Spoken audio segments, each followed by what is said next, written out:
उससे बात नहीं बनेगी। मुश्किल ये है बिहार में कि जो समाज में समझदार आदमी है, सही आदमी है, वो राजनीति में है ही नहीं। या तो उसको लोगों ने हाशिए पर ढकेल दिया, या लोग कहता है भैया इससे किनारे रहो, राजनीति में जाने से क्या होगा, ये तो सुधरने वाला नहीं। ऐसे ही समाज के लिए बहुत सालों सैकड़ों साल पहले ग्रीस के एक दार्शनिक थे, मैं हमेशा कोट करता हूँ, प्लेटो। उन्होंने कहा था कि अगर समाज में समझदार व्यक्ति राजनीति में हिस्सेदार नहीं बनेगा, जो आपने अभी बात कही उसी से जुड़ा हुआ है कि अगर जिस समाज में समझदार लोग राजनीति में नहीं आएंगे, उनको इस बात के लिए तैयार रहना चाहिए कि उनके बीच का कोई मूर्ख आदमी राजा बनकर उन पर शासन करेगा।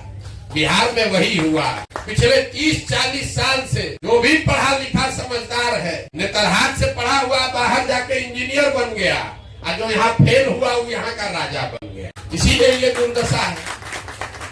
जिस नेतरहाट की आप तारीफ कर रहे हैं, nova Netarhat old boys association देश का शायद सबसे पावरफुल बॉडी है। हर लड़का ही उसका कोई ना कोई IAS, IPS, डॉक्टर, इंजीनियर बना है, लेकिन उसमें से कोई आदमी वापस आकर बिहार सुधारने के लिए राजनीति के क्षेत्र में उसने प्रयास नहीं किया। तो नेतरहाट का कोई आदमी आपको MLA नहीं मिले। अगर नेतरहाट से पढ़े हुए 100 लोग MLA होते तो आज बिहार का ये दुर्दशा नहीं है। तो जो फर्जी डिग्री बना के पास हुआ वो बिहार का नेता बन गया, और जो नेतरहाट से पढ़ के निकला वो जाके तमिलनाडु में IAS अफसर बन के तमिलनाडु को बना रहा है। तो ये प्रयास ये है कि जो प्रबुद्ध लोग हैं, जो समझदार लोग हैं, जो समाज के लिए जीने मरने का जज्बा रखते हैं, उनके पास साधन नहीं है, उनके पास पैसा नहीं है, आपके पास चुनाव लड़ने की समझ नहीं है, तो सब चिंता वो आप अपने भाई, अपने बेटे प्रशांत किशोर पर छोड़ दीजिए, लेकिन राजनीति में आइए। आप जीतिएगा अपनी ताकत से। हमारी भूमिका बस इतनी ही है कि पैदल चलने से कुछ नहीं होता। हमने 10 बरस जो काम किया है वो नहीं किए होते तो 15 बरस भी हम चल देंगे तो इसमें से आधा आदमी भी नहीं आए। आज इसलिए रहा है, तो नोटिस इसलिए ले रहा है, डॉक्टर साहब कह रहे हैं कि भीड़ में दबे हुए, उसको मालूम है चाहे जितना हमको शिकायत मेरा कर ले, वो जान रहा है कि प्रशांत किशोर आदमी है बड़ा होशियार। अगर कर रहा है तो कुछ न कुछ सोचिए कि कर रहा होगा, हल्के में मत लो, नहीं तो कल हवा में उड़ा देगा। इसीलिए आया है, बुरा नहीं मानिएगा। आप बहुत बड़ा बड़ा बात यहाँ कहिएगा, ए भैया बिहार को सुधारना है, समाज को सुधारना है, कुछ नहीं करना है।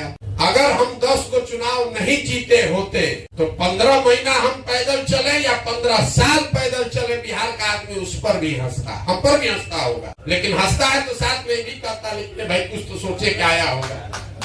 हंस तो हम पर भी रहा है, आप हंसिए चाहे नहीं, हमारा घर वाला भी हम पर हंसता है। कहाँ बुर्बक वाला काम ले लिए। पहले कितना बढ़िया, आप न्यूज में अभी देखे होंगे, प्राइवेट प्लेन हमको चंद्रबाबू नायडू भेजे कि आके मिलिए। न्यूज में चला रहा है कि प्रशांत किशोर लगता है बिहार छोड़कर चले गए, नायडू को एडवाइस कर रहे ना, खाली इसलिए बुलाए हैं कि आप किसी भी तरह हमारे खिलाफ इस बार मत आइएगा, इतने कहने के लिए गए थे ना। भैया हम बिहार में पदयात्रा करेंगे, चिंता मत कीजिए, आप लड़िए अपने हिसाब।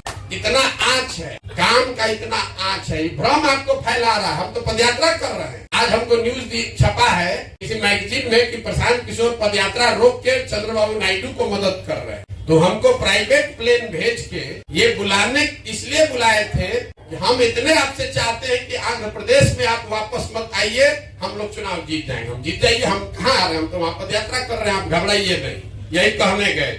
जब तक आप कुछ करके नहीं दिखाते हैं कोई आपका मानता नहीं, कोई नहीं मानता है। हमारी भूमिका इस पूरे अभियान में एक कुम्हार की है। घड़ा जो है वो तो मिट्टी और चाक से बनेगा। कुम्हार कितना भी होशियार है घड़ा नहीं बना सकता है।